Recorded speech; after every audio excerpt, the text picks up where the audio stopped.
Pasca penggerebekan Senin kemarin, tempat hiburan malam Akasaka dijaga ketat personel kepolisian. Operasional tempat hiburan malam ini juga ditutup hingga batas waktu yang belum ditentukan.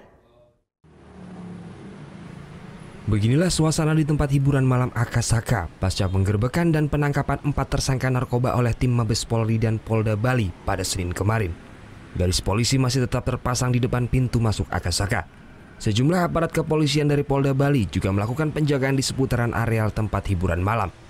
Penjagaan akan terus dilakukan hingga proses pemeriksaan selesai.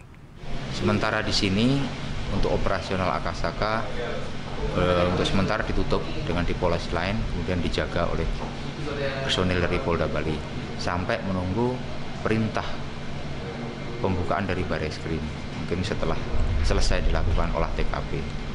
Jadi kita sifatnya sementara menunggu dan selalu koordinasi dengan Bareskrim. Siapa tahu sewaktu-waktu bisa saja diminta untuk bantuan pemeriksaan saksi atau mungkin penggeledahan di TKP bisa saja dilakukan.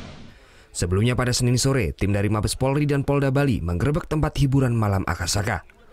Dari penggerebekan tersebut, polisi mengamankan barang bukti sebanyak 19.000 butir pil ekstasi.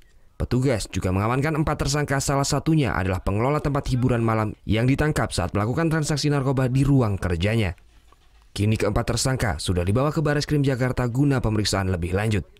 Surya Sanjaya melaporkan untuk NET.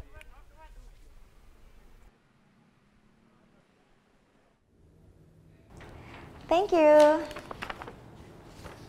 Udah selesai nonton beritanya? Jangan pergi dulu dong. Subscribe dulu dan nonton tayangan lainnya di sini. Subscribe, nonton lagi. Subscribe, nonton lagi. Kak.